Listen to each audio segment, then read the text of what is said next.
Alexander Alex Sterling thought he'd seen it all, until a little girl, maybe 6 years old, with blonde hair and a red sweater, walked into his glass-walled office. She handed him a handwritten resume and declared, "I need a job." Alex's morning had started like most others, early, efficient, and meticulously scheduled. His luxury car had pulled into the underground garage of his towering glass and steel skyscraper. By exactly 8 a.m., he was in his top-floor office, reviewing quarterly and projections. His suit was impeccable, his tie perfectly aligned, and his coffee sat untouched as he scrolled through emails, completely absorbed, having long stopped noticing the immense power he wielded. His schedule was packed with meetings, calls, and presentations, and he had no intention of deviating from it. At least not until his assistant, visibly pale and awkward, knocked and opened his door without waiting for a response. "Mr. Sterling, there's someone here to see you. It's a little girl," she stammered, holding a small piece of paper, unsure whether to laugh or panic. Alex looked up, confused. "A child," he repeated, incredulous, expecting some kind of misunderstanding. Before he could finish the thought, the office door opened wider, and through it stepped the most unexpected visitor of his career. She couldn't have been more than 6 years old. Her blonde hair was a little messy, her brown eyes large and serene. She wore a red sweater, a denim skirt, and slightly worn sneakers. A scuffed backpack rested on her shoulders, and in her hands she held a single sheet of paper. Without waiting for anyone to speak, she walked right up to his desk, stood on tiptoe to reach, and placed the paper there. Then she looked up and said, "As naturally as could be, I need a job." Alex didn't respond immediately. He didn't even know how. The room fell silent except for the faint city hum outside the floor-to-ceiling windows. Slowly, he picked up the paper. It was a child's attempt at a resume, written in large, crooked letters. It read, "I can clean, I'm quiet, I don't cry in front of others, I can help, can I learn?" There were little stars drawn in the corners and a shaky little heart next to please. He put the paper down, looked at her again, and knelt beside his chair. His voice softened as he asked, "Why are you here, little one? You're just a little girl, you don't need a job." She stared at him without blinking and answered with a calmness far beyond her. "Years. My mum is dying," she blurted out. No tears, no drama, just the raw truth. The air in the room changed. Alex, a man who built empires and crushed competition without batting an eye, felt a knot in his throat. She said it as if she'd said it many times before, as if she'd accepted it but refused to surrender. Her tiny hands were clenched into fists by her sides, and her voice didn't tremble. "I have to help her," she added. "We don't have money. If I work, maybe she'll stay alive." For a moment, Alex Sterling, the man who swore he'd seen everything, was breathless, not because he didn't know what to say, but because, for the first time in years, someone had walked into his office and reminded him what it felt like to be helpless. And yet, that little girl wasn't helpless. She had walked in alone, she had a mission, and she had gone straight to the top.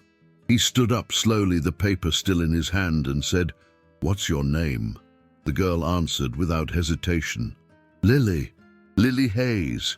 That was the moment his world began to turn upside down. He didn't know it yet, but nothing in his life, his company, his values, his definition of strength, would ever be the same. Alex stood in the center of his office, holding Lily's handwritten resume, his mind swirling with questions and 1,000 conflicting thoughts. The girl remained there in silence, waiting, her eyes focused, her small body completely still. There was no trace of fear or confusion in her demeanor, only determination. Alex had heard important people present million-dollar ideas without being able to command a room the way that 6-year-old girl had just done. He slowly sat down in his chair, gesturing for her to sit in front of him.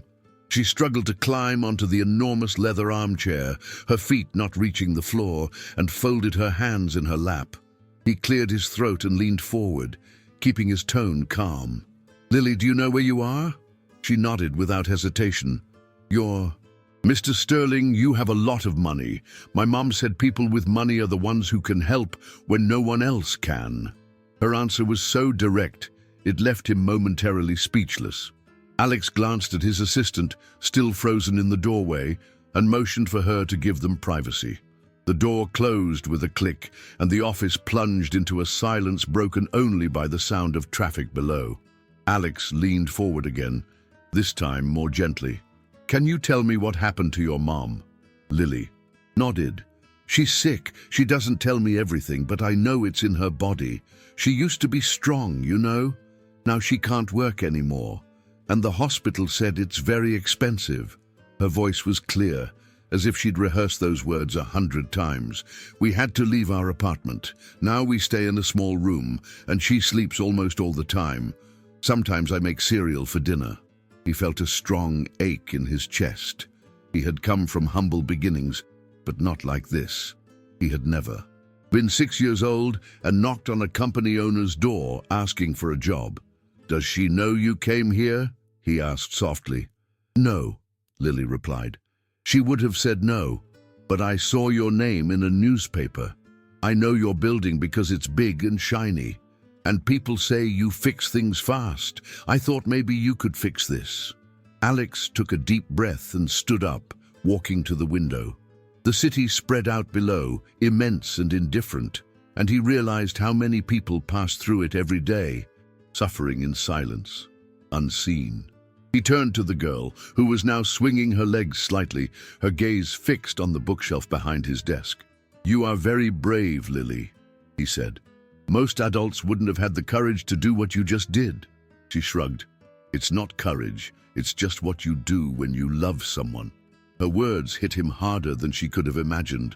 Alex's own past flashed in his mind, memories of pulling away from people he cared about, chasing status, control, order, and there was that child in the rubble of her own life, still choosing love over fear. He knelt down again to her eye level. "Okay," he said softly. "Let's go see your mom." She blinked. "Really?" He nodded. "I'm not promising the world, but I want to meet her, and I want to help if I can." She slid off the chair and adjusted her backpack straps. "She's at Hope Clinic," Lily said, her voice suddenly filled with hope. "Room 12. She sleeps a lot, but I think she'd like you." Alex smiled for the first time that day. "Then let's go." And with that, he took a deep breath, grabbed his coat, and left his office. Not for a board meeting or a business lunch, but hand in hand with a 6-year-old girl who had just rewritten the most important rule of his life. Certain things can't wait. The drive to Hope Clinic seemed longer than it was, not because of traffic or distance, but because of the weight of what Alex was about to face. He had spent his life surrounded by decisions measured in profit margins and performance charts, but now he was following a 6-year-old girl to meet a woman he had never seen. He was moved not by strategy, but by something deeper, a pang in his chest he hadn't felt in years. Lily sat in the back seat of the company car, her little legs swinging, her backpack clutched tightly in her lap. She spoke little, only giving directions when asked, and spent most of the ride looking out the window with a silent concentration that Alex found both moving and humbling. When they pulled up in front of the simple clinic, there was nothing remarkable about it, just a grey building with a faded sign and windows too small to let in real light. But for Lily, it was clearly everything. She quickly hopped out and waited by the door until Alex joined her. As they entered the lobby, the nurse at the reception desk looked surprised. Alex was still wearing his well-tailored coat and expensive shoes, a presence that drew attention. But it was Lily who stepped forward and spoke first. "Room 12, please," she requested. "That's my mom." The nurse hesitated, then nodded, pointing down the hall. Alex followed Lily across a worn ceramic floor and peeling paint, each step heavier than the last. When they reached the door, Lily stopped, her small hand on the doorknob. "She's very tired," she warned him. "Sometimes she doesn't wake up when I talk to her." Alex nodded gently, and Lily pushed the door open. Inside, the room was dark and silent. A woman lay in the hospital bed, pale and thin, with IV lines in her arms and a heart monitor beeping at a steady rhythm. Her face was delicate, marked by exhaustion, but serene in its stillness. Lily went straight to her side, placed her backpack on the chair, and took her mother's hand. "Mom, I brought someone," she whispered. "It's the man I told you about." Alex stood at the foot of the bed, unsure how to move, unsure what to say. That woman, Hannah Hayes, had clearly been through more than most could. Bare. Her skin was almost transparent, her chest rising slowly, as if each breath cost her effort. There was a strength in her, even in sleep, an unspoken something that hung in the room. He stepped closer and gently placed the little girl's resume on the bedside table. "I don't know if you can hear me," he said softly, "but I met your daughter today, and I don't think I'll ever be the same." Lily sat in the chair beside her mother and looked at Alex. She worked very hard. She was a nurse. She helped people, but when she got sick, nobody helped her. That's why I came looking for you. Alex knelt beside the bed, one hand resting on the edge of the blanket. "You did the right thing," he said, his voice low but firm. "And I'm going to help her now." The nurse entered a few minutes later to check vital signs, looked at Alex, then at Lily, and seemed to sense this was no ordinary visit. She whispered that Hannah had been stable for days, but would need more complex treatment that the clinic could no longer afford. Alex listened carefully, asked precise questions, and when the nurse left, he went outside to make 2 calls. The first was to his private doctor, requesting a complete evaluation of Hannah Hayes' case and an immediate transfer to a private hospital. The second was to his legal team, ordering a discreet financial arrangement to cover whatever lay ahead, no matter the cost. When he returned to the room, Lily was resting her head next to her mother's hand, her eyes blinking with tiredness, but she looked up when he sat beside her. "Are you really going to help?" she asked. Alex took her tiny hand and held it tenderly. "Yes, Lily, I promise." He didn't fully understand what had happened that day, how a little girl with a backpack and a piece of paper had disrupted his routine and opened a crack in a part of him he thought had been buried long ago. But as he sat in that silent hospital room, caring for a woman he didn't know and a child who had entrusted everything to him, he knew this wasn't a detour. It was the beginning of something that would change his life forever. The next morning, Alex arrived at the hospital just after sunrise. He had barely slept, his mind consumed by thoughts of Hannah and Lily. The image of the little girl sitting by her mother's hospital bed had stayed with him like a weight in his chest. It wasn't pity that haunted him. It was a responsibility of a kind he hadn't known before. Not the corporate kind that came with shareholders and deadlines, but a human kind, the kind that made you want to show up before anyone asked. When he entered the clinic, the reception nurses greeted him with a mix of surprise and reverence. He had already arranged Hannah's transfer for that day to one of the private hospitals he funded through his company's foundation. Specialists had reviewed her case overnight, and a treatment plan had been drawn up, with aggressive but hopeful measures. Everything was moving fast. But Alex wasn't interested in waiting for bureaucracy to take over. He had seen too many decisions made slowly in the name of process. This was personal. This would move at his pace.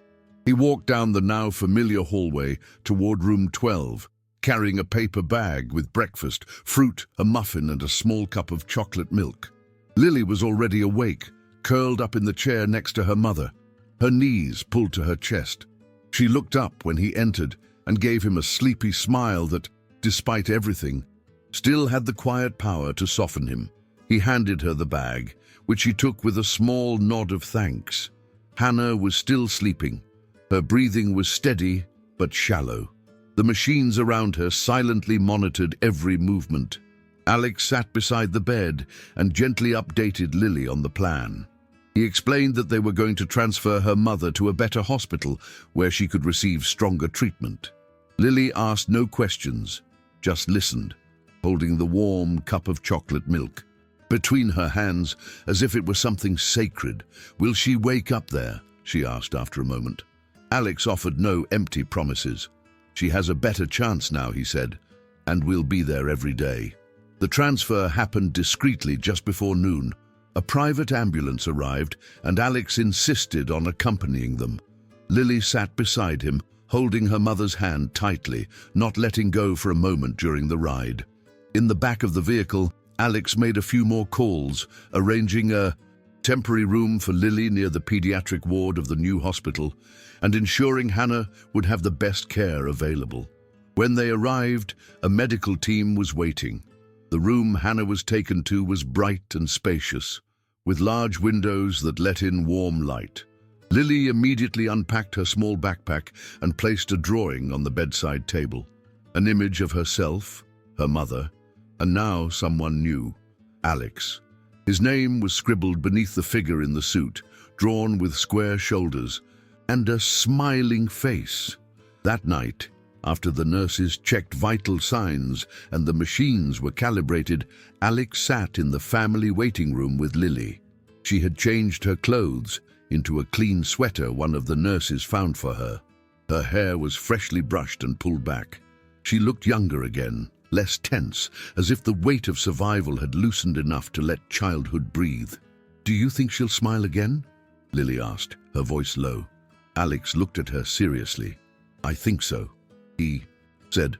"And I think the first time she smiles, it will be because of you."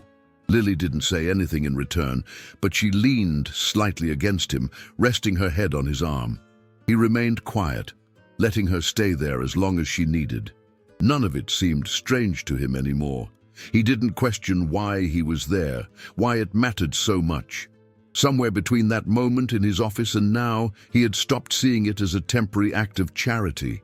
He was invested not just in saving Hannah's life, but in giving Lily back a piece of her childhood, a piece that had been taken too soon. As night fell and Lily settled into her temporary room, Alex sat in the hallway outside Hannah's door. He didn't have an open laptop. No files, no calls, no spreadsheets, just him and the humming sound of the monitors in the background. He looked through the glass, watching Hannah's chest rise and fall, and whispered more to himself than to anyone else. "We're not done yet. We're just getting started." The fifth day marked a subtle but undeniable shift in the atmosphere around Alex, Lily, and Hannah. Everything was still fragile, uncertain, and filled with waiting, but now there was a sense of movement, as if something dormant had been gently awakened. Alex arrived early at the private hospital, well before the staff began their daily routines. He greeted the nurses by name, checked the latest medical reports, and went to the recovery wing, where Hannah was monitored constantly. Lily was already there, nestled beside her mother's bed, softly humming a melody that sounded like a lullaby. Her eyes were still sleepy, but when she saw Alex, she straightened up and smiled. Hannah's condition hadn't worsened overnight, which was more than they could have hoped for in recent days. Doctors reported slight but encouraging improvements. Her oxygen levels were stable, blood pressure more consistent, and there were indications that her body was starting to respond to treatment. It was far from a full recovery, but it was hope. Lily didn't ask many questions. She listened carefully to each update and repeated the words softly, as if memorizing them. Alex spent most of the morning in and out of meetings with specialists. He brought in a nutritionist to assess Hannah's needs as soon as she could eat again. He spoke with a neurologist about potential complications and requested that all departments caring for her send him daily updates. No matter how many calls or approvals were needed, he handled each one personally. He had never micromanaged anything in his company, but this was different. This wasn't a project. It was a person, a mother, a daughter's entire world. Later that day, Alex took Lily to the hospital garden for some fresh air. The nurses had found a little coat for her, and she skipped ahead, stopping to inspect each flower as if it might hold some kind of answer.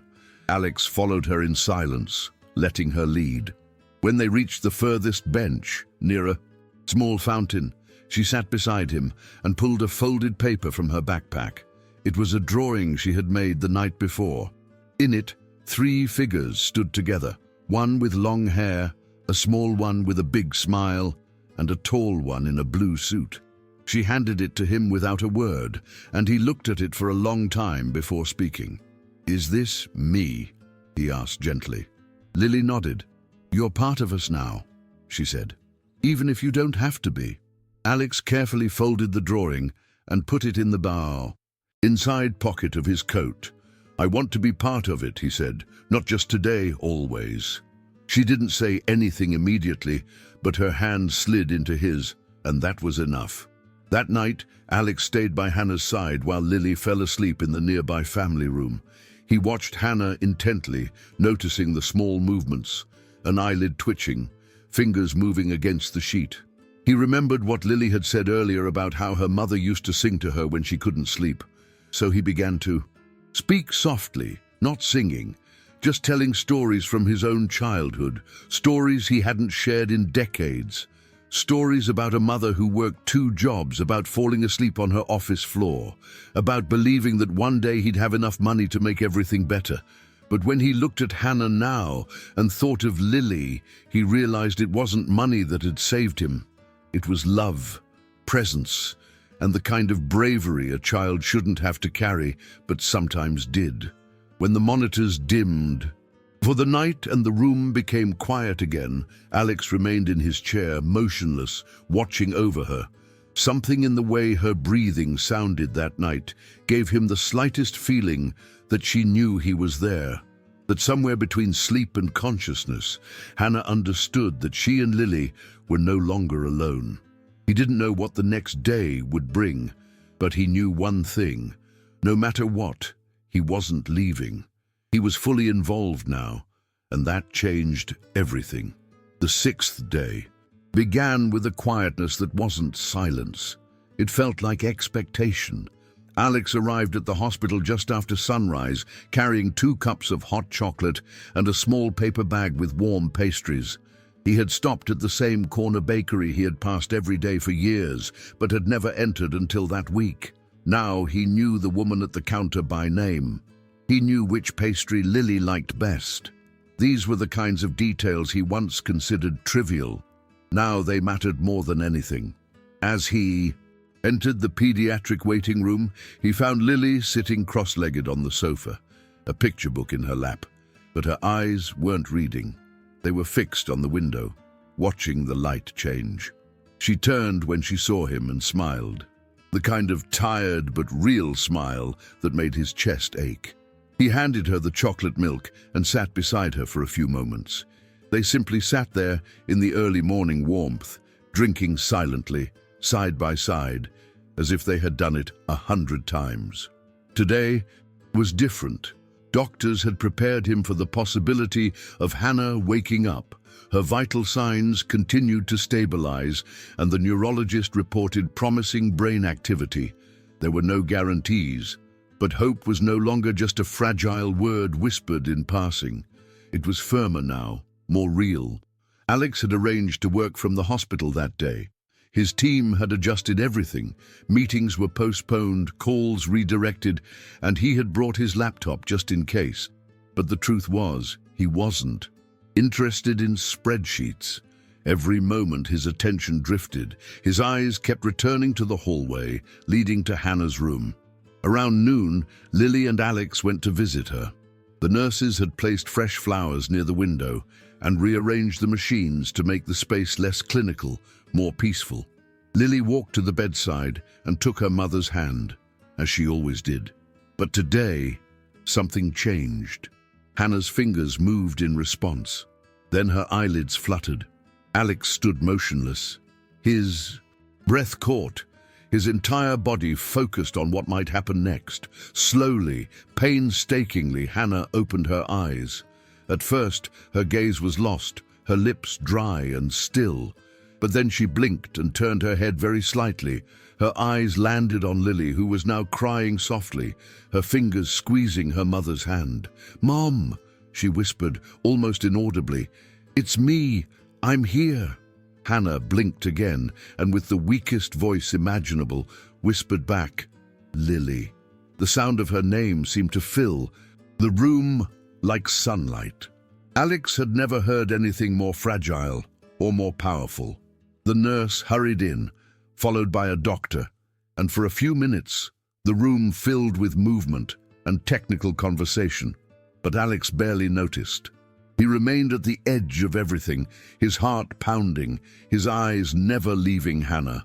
When the medical checks were finished and the monitors quieted, Hannah looked at Alex for the first time. Her eyes, though clouded with exhaustion, carried recognition, not of memory, but of presence. She had felt him there. She knew, without asking, that he had stayed, that her daughter hadn't been alone. She tried to speak again, but her throat failed. Alex approached, gently taking her other hand. "Take your time," he said. "We're not going anywhere." Lily climbed onto the edge of the bed, resting her head near her mother's shoulder. "Be careful not to disturb the wires." Hannah reached out for her, her fingers gently brushing Lily's hair. That night, after the day's excitement had calmed, Alex sat with Lily in the hospital garden patio. The air was cool, the sky deepening into shades of pink and gold. Lily leaned against him, bundled in the coat he had bought for her earlier in the week. "My name," she whispered. "Does that mean she's still mine?" Alex looked at her and nodded. "She was never gone," he said. "She was just finding her way back." Lily tilted her head to look at him. "You helped her," she said. "You helped us?" Alex didn't answer.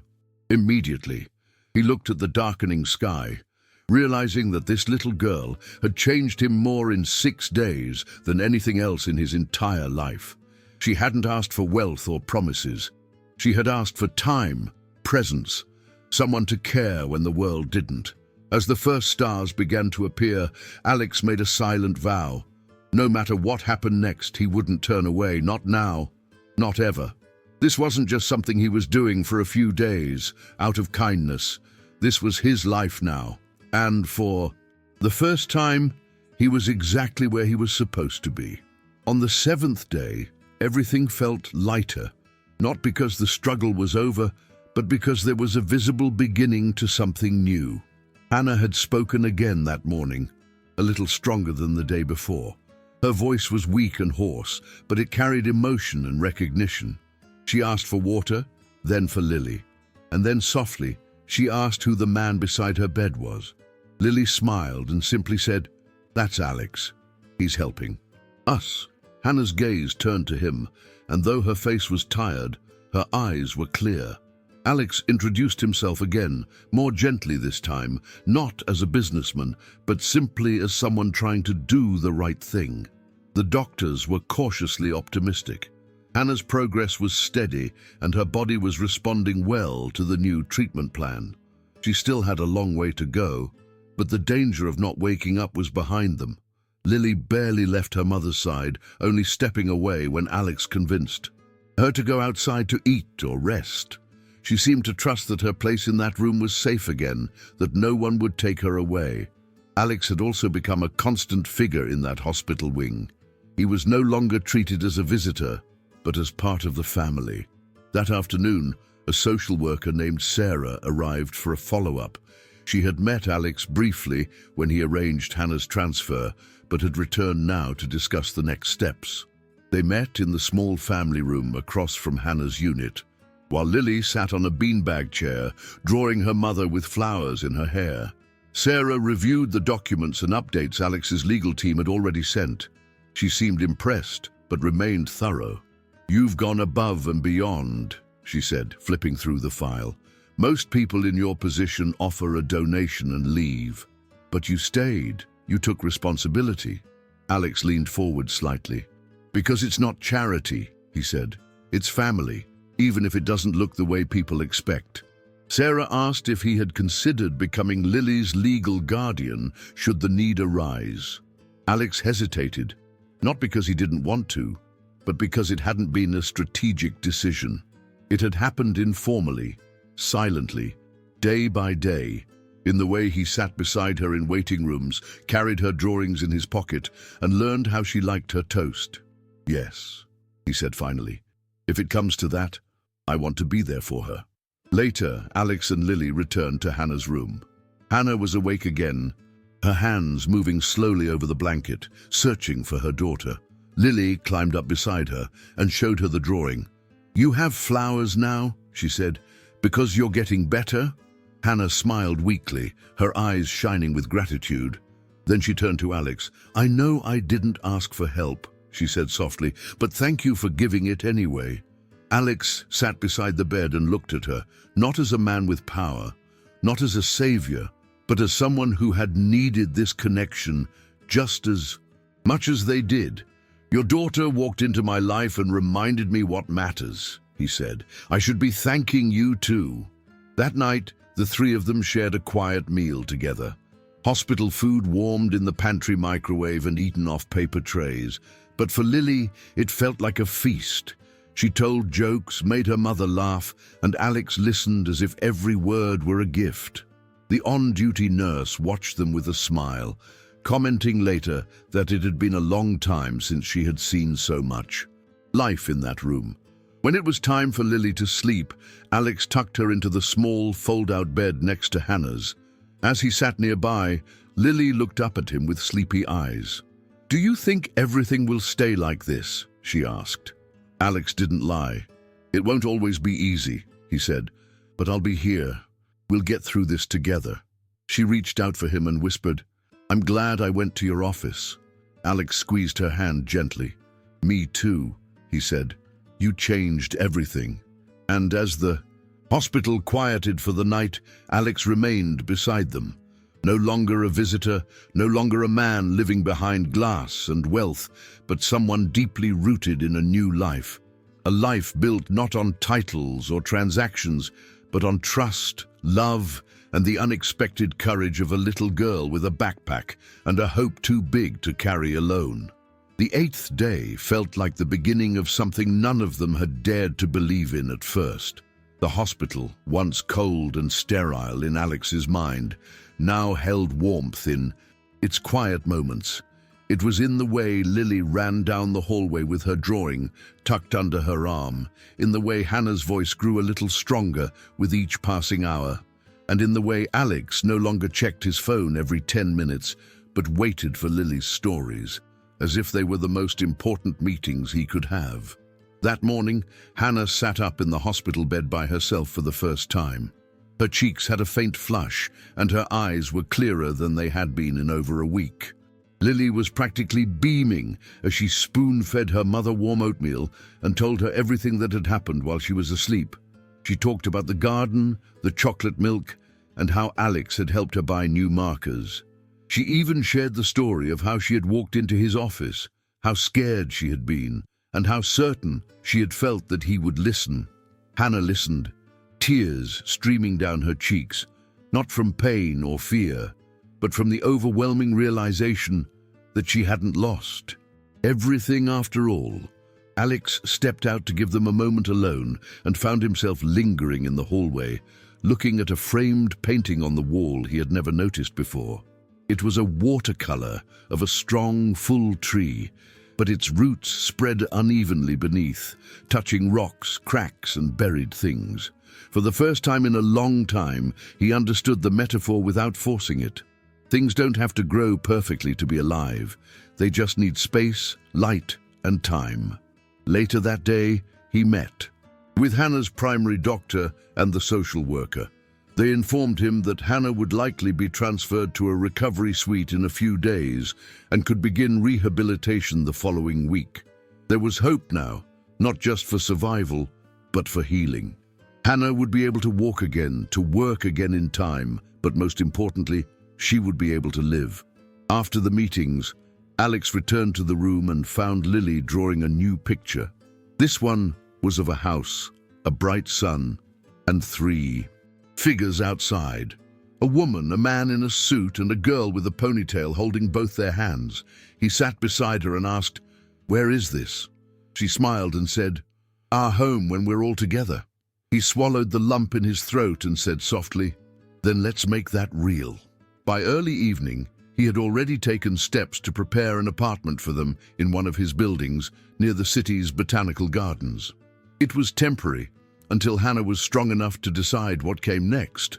But it was cozy and open, with plenty of space for Lily's art and books, and even a small desk Alex had ordered for her after seeing her scribble on hospital trays. That night, before he left, Hannah reached out for him. Her voice was low but firm. "You changed our lives," she said. He looked at her, humbled and deeply moved. "You changed mine first," he replied. "Lily walked into my office and reminded me of everything I had forgotten how to be." When he kissed Lily goodnight and turned to leave, she ran after him and hugged him tightly around the waist. "You're coming back tomorrow, right?" she asked. He knelt down, hugged her tight, and whispered, "I'm not going anywhere." As he stepped out into the cool night air, the city lights blinking on the horizon, Alex realized something profound. The man who had once built his world on business and deadlines now had something far more valuable. A little girl had walked into his life and changed his trajectory with 3 words: "I need a job, please." And by answering her plea, he had found the only position that truly mattered, to be someone who stayed, someone who chose love over comfort, people over power, and purpose over pride. He had finally found his place.